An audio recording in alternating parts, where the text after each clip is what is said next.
ಸರಿ, ಶುರು ಮಾಡೋಣ.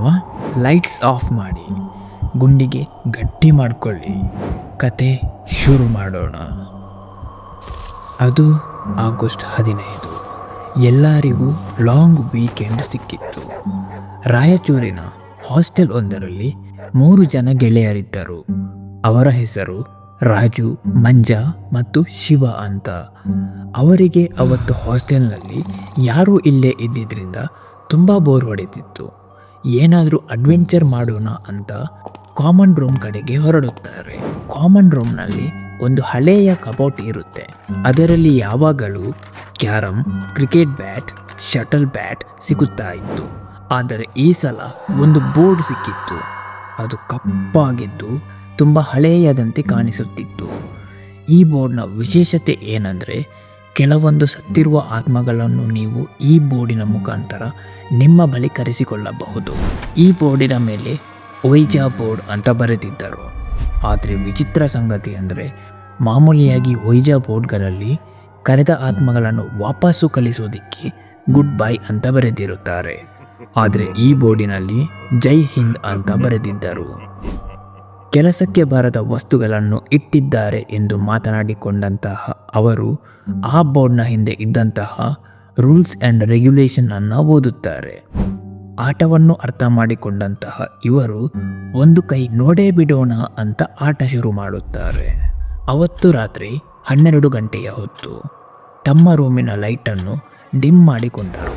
ಕ್ಯಾಂಡಲ್ ಇರಿಸಿದ ಇವರು ಒಂದು ಬಲೆಯನ್ನು 3 ಜನ ಹಿಡಿದು, ಇವರಲ್ಲಿ ರಾಜು ಹೇಳುತ್ತಾನೆ, ನೋಡೋಣ, ಫ್ರೀಡಮ್ ಫೈಟರ್ನ ಆತ್ಮವನ್ನೇ ಕರೆಯೋಣ, ಯಾಕಂದರೆ ಸ್ವಾತಂತ್ರ್ಯದ ಒಂದು ವೈಬ್ ಸಿಗುತ್ತೆ ಅಂತ.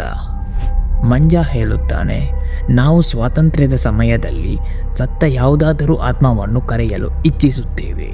ನಮ್ಮ ಧ್ವನಿಯನ್ನು ಯಾರಾದರೂ ಕೇಳಿಸುತ್ತಿದ್ದಲ್ಲಿ ನಿಮ್ಮ ಪ್ರತಿಕ್ರಿಯೆ ನೀಡಿ ಅಂತ ಹೇಳುತ್ತಾನೆ. ಮೊದಲೆರಡು ಬಾರಿ ಯಾವುದೇ ರೆಸ್ಪಾನ್ಸ್ ಸಿಕ್ಕಿಲ್ಲ.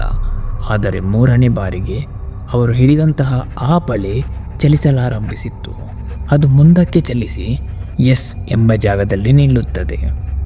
ಶಿವ ಮತ್ತು ರಾಜು ಗಾಬರಿಗೊಂಡು ಒಬ್ಬರಿಗೊಬ್ಬರು ನೀನೇ ಎಳೆದೆ, ಇಲ್ಲ ನೀನು ಎಳೆದಿತ್ತು ಎಂದು ವಾದಿಸಲು ಶುರು ಮಾಡುತ್ತಾರೆ. ಆಗಲೇ ಅವರ ಹಿಂದಿನಿಂದ ಕಿವಿಯ ಬಳಿ ಬಂದು, ಯಾರೋ ದೇಶದ್ರೋಹಿ ನಿಮ್ಮ ನಡುವೆಯೇ ಇದ್ದಾನೆ ಅಂತ ಪಿಸುಗುಟ್ಟಿದ ಅನುಭವ ಅವರಿಗಾಗುತ್ತೆ. ಆವಾಗಲೇ ಕ್ಯಾಂಡಲ್ನ ಮೇಣದ ಬೆಂಕಿ ಜೋರಾಗಿ ಆ ಕಡೆ ಈ ಕಡೆ ಹಾರಲಾರಂಭಿಸುತ್ತೆ. ಆವಾಗಲೇ ಮಂಜ ನೀನ್ಯಾರು ಅಂತ ಕೇಳುತ್ತಾನೆ. ಆಗ ಬೋರ್ಡ್ನಲ್ಲಿದ್ದ ಬಳೆ ತನ್ನಿಂದ ತಾನೇ ಚಲಿಸಿ ಕ್ಯಾಪ್ಟನ್ ವೀರ್ ಸಿಂಗ್ ಅಂತ ಹೇಳುತ್ತದೆ. ಸ್ವಾತಂತ್ರ್ಯದ ಹೋರಾಟದಲ್ಲಿ ಸತ್ತಿರುವುದು, ಆದರೆ ಬ್ರಿಟಿಷರ ಕೈಯಿಂದ ಅಲ್ಲ, ನಮ್ಮವರಿಂದಲೇ ಅನ್ನುತ್ತೆ ಆ ಆತ್ಮ. ಅದಕ್ಕೆ ರಾಜು, ಹಾಗಾದರೆ ನಿನ್ನ ಶಕ್ತಿಯನ್ನು ತೋರಿಸು ಅಂತಾನೆ. ತಕ್ಷಣ ಕೋಣೆಯ ಎಲ್ಲ ಲೈಟುಗಳು ಡಿಮ್ ಆಗಿ ಜೋರಾದ ಗಾಳಿ ಬೀಸಲಾರಂಭಿಸುತ್ತೆ. ಕನ್ನಡಿಯಲ್ಲಿ ಕಾಣಿಸಿಕೊಂಡಂತಹ ಆ ಆತ್ಮವನ್ನು ಕಂಡ ಆ 3 ಬೆಚ್ಚಿ ಬೀಳುತ್ತಾರೆ. ಯೂನಿಫಾರ್ಮ್ ಹಾಕಿದ ವ್ಯಕ್ತಿ, ರೌದ್ರವಾದ ಮುಖ ಮತ್ತು ಕತ್ತಲ್ಲಿ ಹಗ್ಗದ ಗುರುತಿತ್ತು. ಆ ಗುರುತನ್ನು ಕಂಡ ಕೂಡಲೇ ಅವರಿಗೆ ಅರಿವಾಗಿತ್ತು, ಈ ವ್ಯಕ್ತಿಗೆ ನೇಣು ಹಾಕಿಸಿ ಸಾಯಿಸಲಾಗಿದೆ ಅಂತ. ಆ ಆತ್ಮ ತಕ್ಷಣಕ್ಕೆ ಮಂಜನ ಕುತ್ತಿಗೆ ಹಿಡಿದು ದೇಶದ್ರೋಹಿ ಅಂತ ಹೇಳುತ್ತದೆ. ಮಂಜನನ್ನು ಗೋಡೆಗೆ ಒತ್ತಿ ಹಿಡಿದು ಕತ್ತು ಹಿಸುಕಲಾರಂಭಿಸುತ್ತೆ. ರಾಜುವಿಗೆ ತಕ್ಷಣಕ್ಕೆ ಆ ಬೋರ್ಡ್ ನೆನಪಾಗುತ್ತೆ.